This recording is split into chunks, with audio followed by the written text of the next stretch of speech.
हालत पर खर्च की जाती है।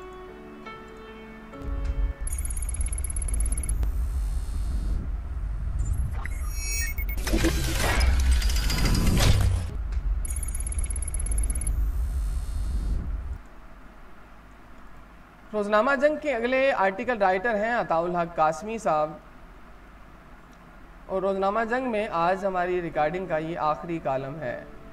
आर्टिकल का टाइटल है हर एक को सलाम करना ज़रूरी नहीं। अताउल हक कासमी साहब अपने आर्टिकल का आगाज़ करते हुए लिखते हैं, मैंने महफिल में मौजूद 40 साल से ज़्यादा उम्र के किसी ऐसे शख्स को सलाम करना तर्क कर दिया है जो ऐनक ना लगाता हो, क्योंकि इससे खासी निदामत का सामना करना पड़ता है। होता यूँ है कि ज़रा फासले पर बैठे हुए किसी जानने वाले शख्स से आंखें चार होती हैं तो चारों ना चार हाथ माथे तक ले जाना पड़ता है ताकि इसे बेगानगी का गिला न हो, लेकिन मौसूफ के चेहरे पर बेगानगी का समंदर ठाटे मारता देखकर सलाम के लिए माथे तक ले जाने वाले हाथ से खामखा खारिज करना पड़ती है। इसके बाद मौका पाते ही ये हाथ एक दफ़ा फिर हरकत में आ जाता है कि मुमकिन है पहली बार इसने देखा ना हो, लेकिन पता चलता है कि वो हुनको की तरह मुसलसल मेरी तरफ देखे जा रहे हैं, लेकिन सलाम का जवाब नहीं देते। चुनाचे एक दफ़ा फिर अपनी खिफत मिटाने के लिए इस हाथ से खारिज का काम लेना पड़ता है। ज़्यादा अफसोसनाक बात यह है कि बाद में मौसूफ उल्टा गिला करते हैं कि मैंने तुम्हें 3-4 दफ़ा सलाम किया लेकिन तुमने जवाब नहीं दिया।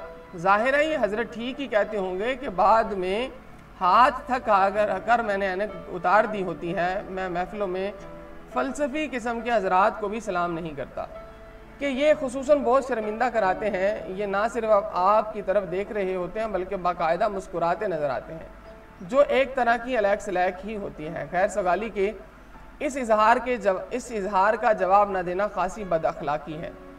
चुनाचे मैं जवाबी मुस्कुराहट के साथ अपना हाथ माथे तक ले जाता हूँ। उनकी मुस्कुराहट बदस्तूर कायम रहती है, लेकिन इससे ये इशारा कहीं नहीं मिलता कि उन्होंने सलाम वसूल किया है और कबूल भी किया है कि नहीं, जिसके नतीजे में ये मुस्कुराहट खासी अहमकाना सी महसूस होने लगती है।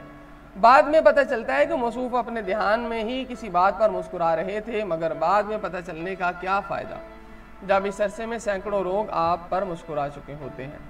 मैंने एक अरसा से परेशान हाल लोगों को भी सलाम करना तर्क कर दिया है।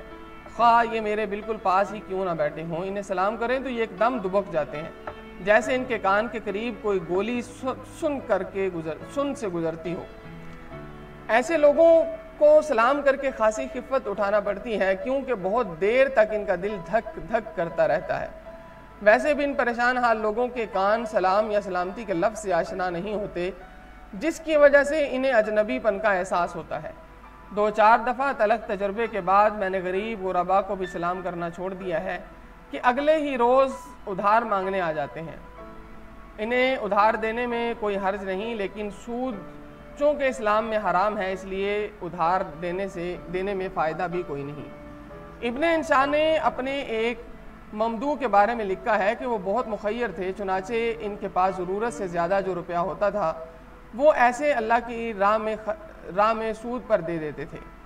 वैसे एक अरसे से मैंने अमीरों को भी सलाम करना तर्क कर दिया है। इन्हें सलाम करें तो वो सलाम इस तरह वसूल करते हैं जैसे खराज वसूल कर रहे हैं। चुनाचे सर की हल्की सी जुम्बश सलाम की रसीद होती है। बाज़ तो ये रसीद भी नहीं देते हैं बल्कि हल्का सा मुस्कुरा देते हैं। बाज़ जवाबन हंस पड़ते हैं और इनकी हंसी खुंदाए इस्तेहज़ा की झेल में आती है। मुनीर नियाज़ी ने एक दफ़ा एक उसी तरह के बुज़ुर्ग सूरत शख्स के घुटनों को एहतरामन छुआ तो ना सिर्फ ये कि उन्होंने सरपरस्ताना अंदाज में मुनीर नियाज़ी को थपकी दी, बल्कि जब अगली दफ़ा मुनीर नियाज़ी कोई चीज़ उठाने के लिए ज़रा से झुके तो इसी बुज़ुर्ग ने अपना घुटना ऊपर उठा लिया ताकि मुनीर नियाज़ी को इनके घुटने को हाथ लगाने के लिए ज़्यादा ज़हमत ना उठानी पड़े। बस एक सलाम ऐसा है जो मैंने अभी तक तर्क नहीं किया, वो साहिब इक़्तिदार लोगों को सलाम है। अमीर आदमी को सलाम करने का कोई फ़ायदा नहीं, क्योंकि वो आगे से कुछ नहीं देता, जवाब तक नहीं देता। जब साहिब इक़्तिदार के सलाम का अपना ही मज़ा है।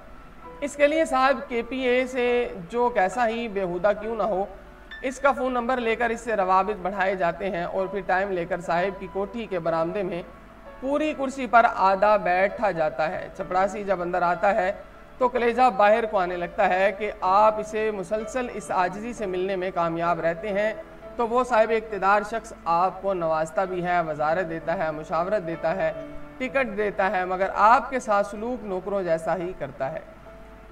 मगर ये सलूक बुरा नहीं लगता। अगर नवाला सोने का हो तो शेर की आंख से देखने में क्या हर्ज है। साहिबाने जी इक़्तिदार को ना सिर्फ ये कि सलाम करने में मज़ा है, बल्कि जब वो इक़्तिदार में ना रहें तो इन्हें सलाम ना करने का भी अपना ही मज़ा है। हकीकत पसंद साहिबाने इक़्तिदार इसका बुरा नहीं मानते। वो जानते हैं कि जब वो इक़्तिदार की कुर्सी पर बैठे होते हैं तो सामने बैठे बेशुमार अवाम इन्हें सलाम कर रहे होते हैं, जिनका जवाब देना इनके लिए मुमकिन नहीं होता। चुनाचे वो इस कुर्सी पर ऐनक उतार कर बैठते हैं, और जब ये कुर्सी इनके नीचे से खिसकती है तो फिर अवाम अपनी ऐनक उतार कर बैठ जाते हैं। जब हस्ब साबिक इक़्तिदार के लोग ये सलूक ना करें तो समझ लें इन पर अल्लाह की रहमत है। हमारे यहाँ अल्लाह की रहमत हासिल करने वाले लोग इतने कम क्यों हैं। ये था रोज़नामा जंग से आज का आर्टिकल। मोहतरम अताउल्लाह कासमी साहब का हर एक को सलाम करना ज़रूरी नहीं। अगर आपको हमारी वीडियोस पसंद आ रही हैं तो इन्हें लाइक कीजिए, शेयर कीजिए और हमारे चैनल आर्टिकल वॉइस को सब्सक्राइब करना हरगिज़ ना भूलिए, क्योंकि इस चैनल से हासिल होने वाली रकम अल ख़ातिम पब्लिक स्कूल में पढ़ने वाले यतीम, गरीब और मिस्कीन बच्चों की तालीमी कफ़ालत पर ख़र्च की जाती है। इजाज़त दीजिए। वस्सलामु अलैकुम वरहमतुल्लाहि वबरकातुहू। पाकिस्तान जिंदाबाद, इस्लाम पाइंदाबाद।